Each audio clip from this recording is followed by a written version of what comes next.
है फ्रेंड्स, आप लोग को स्वागत करते हैं। आज जो है साइंस के प्रैक्टिस सेट 10 लेकर आए हैं।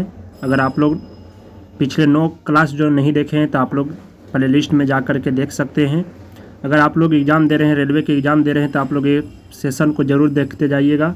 इससे बहुत ही क्वेश्चन आने की चांस है। एस के झा के बुक द्वारा यहाँ पे दिया गया है प्रैक्टिस सेट, उसको मैं करा देता हूँ ताकि आप लोग को एग्ज़ाम में इससे बहुत सारे प्रश्न आपको मिलता जुलता मिले। तो आइए सबसे पहला प्रश्न देखते हैं। अगर आप लोग नहीं चैनल को सब्सक्राइब किए हैं तो चैनल को जरूर सब्सक्राइब कर लिए और बेल आइकन को भी दबा दें। तो आइए सबसे पहला प्रश्न देखते हैं कि एक मकान में जब 2 बल्ब लगे हुए हैं, उनमें से एक दूसरे से अधिक प्रकाश देता है, तो इनमें से कौन सा कथन सही है? इनमें से कौन सा कथन सही है? तो इसका क्या होगा? जब एक मकान में 2 बल्ब लगे हुए तो इनमें से एक दूसरे से अधिक प्रकाश देता है, तो इसमें जो है एक दूसरे से अधिक प्रकाश देता है। तब कहा गया कि पहला ऑप्शन कि प्रकाश की दीप्ति रेसिस्टेंस पर निर्भर नहीं करता है, यानी कि प्रतिरोध पर नहीं करता है। तो गलत बात है। निर्भर तो करता है रेसिस्टेंस पे, यानी प्रतिरोध पर। दोनों बल्बों में समान रेसिस्टेंस समान होगा? नहीं। अधिक प्रकाश वाले बल्ब में रेसिस्टेंस अधिक होगा? नहीं। कम प्रकाश वाले बल्ब में रेसिस्टेंस यानी प्रतिरोध की बात की जाए तो अधिक होगा। तो इसका सही आंसर डी होगा। अगला प्रश्न है सर्पोलॉजी। अगला प्रश्न है सर्पों का विषय में जानकारी प्राप्त करता है। सर्पों का अध्ययन पूछ रहा है कि सर्पों का अध्ययन क्या कहलाता है? तो सर्पों का अध्ययन जो होता है ये सर्पेटोलॉजी कहलाता है। इसमें और ऑप्शन दिया गया ऑर्निथोलॉजी। ऑर्निथोलॉजी किसे कहते हैं? तो ऑर्निथोलॉजी जो होता है वो पक्षियों का अध्ययन ऑर्निथोलॉजी कहते हैं। ये भी प्रश्न बहुत पूछा जाता है अध्ययन से भी। इक्थियोलॉजी जो होता है मछलियों को याद रखिएगा, मछलियों को इकट्ठा रखा जाता है, इसीलिए इक्थियोलॉजी। और ऑर्निथोलॉजी जो होता है वो पक्षियों का अध्ययन किया जाता है। ये तीनों प्रश्न बहुत इंपॉर्टेंट है, ध्यान रखिएगा। अगला प्रश्न देखते हैं। आग बुझाने वाले संयंत्र में कार्बन डाइऑक्साइड किस अभिक्रिया से पैदा होती है? तो आग बुझाने वाले जो होते हैं संयंत्र में कार्बन डाइऑक्साइड किस अभिक्रिया से प्राप्त होते हैं? तो ये जो होगा इसमें सोडियम बाइकार्बोनेट और तनु सल्फ्यूरिक अम्ल के मिश्रण को ही आग बुझाने में किया जाता है। जब NaHCO3 यानी कि सोडियम बाइकार्बोनेट को तनु सल्फ्यूरिक अम्ल H2S4 से अभिक्रिया कराएंगे तो क्या बनेगा? तो Na2SO4 H2O और CO2 यानी कार्बन डाइऑक्साइड। तो कार्बन डाइऑक्साइड तो एक खुद आग बुझाने का काम करता है, एक सोडियम बाइकार्बोनेट भी किया जाता है। अगला प्रश्न, इनमें से कौन सा ऑपरेटिंग सिस्टम नहीं है? तो ऑपरेटिंग सिस्टम जो है ओरेकल जो होती है ये ऑपरेटिंग सिस्टम नहीं है। ये तीनों जो है सुपर ऑपरेटिंग सिस्टम के अंतर्गत आता है, डॉस, लिनक्स और विंडोज। अगला प्रश्न, चिलगोमा जो होती है निम्न में से किस एक प्रजाति के बीज से प्राप्त होता है? तो चिलगोमा जो होती है वो पाइन की एक वैज्ञानिक नाम भी है। तो ये जो होती है कहाँ से प्राप्त होती है? तो पाइन से प्राप्त होता है। अगला प्रश्न है नाभिकीय रिएक्टर में भारी जल का प्रयोग क्यों किया जाता है? कार्य किया जाता है। भारी जल का उपयोग क्या करता है? भारी जल का सूत्र भी पूछा जाता है, तो D2O भारी जल का सूत्र होता है। ये जो करता है न्यूट्रॉन की गति को कम कर देता है। क्या? भारी जल न्यूट्रॉन की गति को कम कर देता है। अगला प्रश्न देखते हैं। अविचलित वस्तुओं के आराम में रहने और समान वेग से चलने के लिए प्रवृत्ति को क्या कहते हैं? तो आराम से चलने और समान वेग से चलने की प्रवृत्ति को क्या कहते हैं? तो जड़त्व के कारण आराम में रहने और समान वेग से चलने की प्रवृत्ति रखती है कौन? जड़त्व। अगला प्रश्न, अंडे को अंडाशय से गर्भाशय तक किसके द्वारा ले जाया जाता है? तो अंडे को अंडाशय से गर्भाशय तक जो है ये बीजवाहिका द्वारा ले जाया जाता है। अगला प्रश्न है तीसरे सेल में इलेक्ट्रॉन की अधिकतम संख्या कितनी होती है? अगर सेल की बात किया जाए तो KLMN सेल होता है। तो K में जो होता है 2 और दूसरा में L में जो होता है 8 होता है, M में जो होता है 18 होता है। तो तीसरे सेल की बात किया जाए तो तीसरे सेल M होता है, तो इसमें कितना होता है? 18। और चौथा की बात किया जाए तो 32 होता है। पहला की बात किया जाए तो 2 और दूसरा के में 8 होता है। ध्यान रखिएगा, ये भी प्रश्न पूछते रहता है बार बार। अगला प्रश्न देखते हैं। किसने विद्युत चुंबक और प्रकाश के संयोजन द्वारा यह प्रदर्शित किया कि किस प्रकाश एक प्रकार की विद्युत चुंबकीय तरंग है? तो प्रकाश एक प्रकार की विद्युत चुंबकीय तरंग है, आंतरिक तरंग है। ये सब जो है जेम्स मैक्सवेल ने बताया था। अगला प्रश्न, एक रासायनिक परिवर्तन नहीं है। रासायनिक परिवर्तन नहीं, तब ध्यान रखिएगा पहले रासायनिक परिवर्तन कहते किसको। तो रासायनिक परिवर्तन अगर एक बार बदल गया तो ये पूर्व अवस्था में नहीं आ पाता है, अब भौतिक अवस्था अपनी अवस्था में आ जाती है। तो अंडा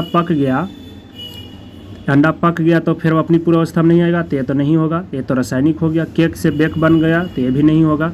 केला सड़ गया फिर पूर्व अवस्था में सही नहीं आ पाएगा, तो ये भी रासायनिक है। तो ये जो आइस का पिघलना यानी बर्फ़ का पिघलना एक भौतिक परिवर्तन का उदाहरण है, ध्यान रखिएगा, एक भौतिक परिवर्तन का उदाहरण है। प्रश्न है प्रकाश से प्रश्न है, लाइट से जो प्रश्न बहुत पूछा जाता है रेलवे एग्जाम में। तो किसी पदार्थ का अपवर्तनांक हवा में प्रकाश की चाल किस प्रकार संबंधित है। अपवर्तनांक बराबर म्यू बराबर जो क्या होता है, तो हवा में प्रकाश की चाल बटा पदार्थ में प्रकाश की चाल होता है। हवा में प्रकाश की चाल बटा पदार्थ में प्रकाश की चाल को ही अपवर्तनांक कहते हैं। अगला प्रश्न पूछ रहा है कि पोलियो माइलेटिस किसकी वजह से होता है, यानी कि पोलियो रोग जो होता है किससे होता है। तो पोलियो एक विषाणु जनित रोग है, पोलियो। अगला प्रश्न पूछ रहा है, वृक्षों में सामग्री के परिवहन में सहायक ऊतक को क्या कहते हैं। तो वृक्षों में सामग्री को जो परिवहन करता है वो एक संवहनी ऊतक होता है। संवहनी ऊतक में फ्लोएम और जाइलम होता है। अगर जाइलम की बात किया जाए तो जाइलम जो होता है किसका परिवहन करता है, जल का। फ्लोएम जो होता है खाद्य पदार्थ को परिवहन करता है पौधे में। अगला प्रश्न, रेफ्रिजरेटर निम्नलिखित में से किस सिद्धांत पर कार्य करता है। तो रेफ्रिजरेटर जो होता है वो वाष्पीकरण की सिद्धांत पर कार्य करता है। पूछ देता है कि रेफ्रिजरेटर में कौन सा गैस भरी जाती है, तो फ्रीऑन गैस भरी जाती है, ये भी ध्यान रखिएगा, फ्रीऑन गैस भरी जाती है।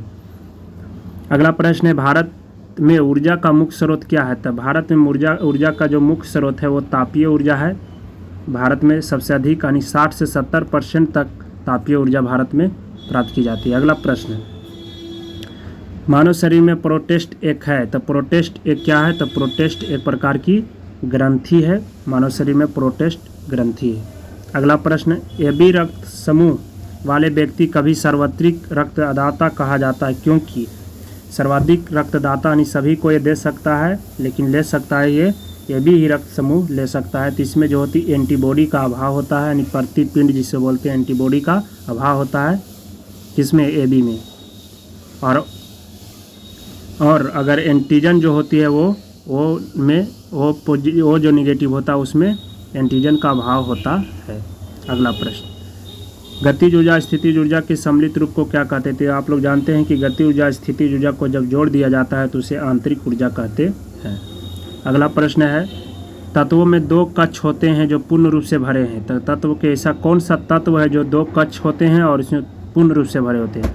तो पहले 2 आता है फिर 8 आता है। तो नियोन में जो होता है, नियोन की परमाणु संख्या 10, तो 2 और 8, इसमें 2 कोष कक्ष भी हो गया है, अब पूर्ण रूप से भर गया, यानी कि 8 लास्ट में है तो पूर्ण रूप से भर गया। तो ऑप्शन डी नियोन इसका सही आंसर होगा।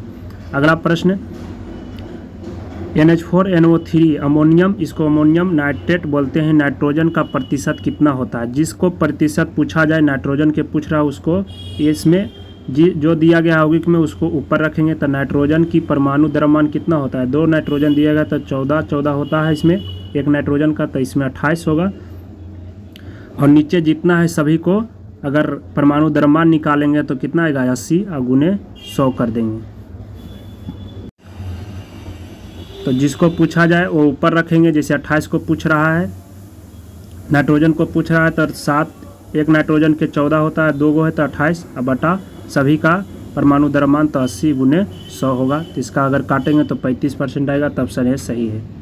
अगला प्रश्न, कॉपर के एक अणु में कितने परमाणु होते हैं। तो कोई भी तत्व के अगर अणु में कितने परमाणु की बात किया जाए तो ये होता है,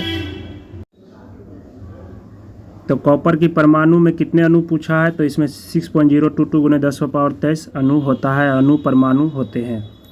यह भी बहुत पूछता है। अगला प्रश्न है कि एक लघु दृष्टि दोष में युक्त आँख का दूरस्थ बिंदु 50 सेंटीमीटर है, तो दृष्टि दोष में दूर करने के लिए लेंस की शक्ति क्या होना चाहिए। तो लघु दृष्टि दोष कह रहा है, तो लघु दृष्टि दोष यानी निकट दृष्टि दोष, निकट दृष्टि दोष में अवतल लेंस का प्रयोग करते हैं।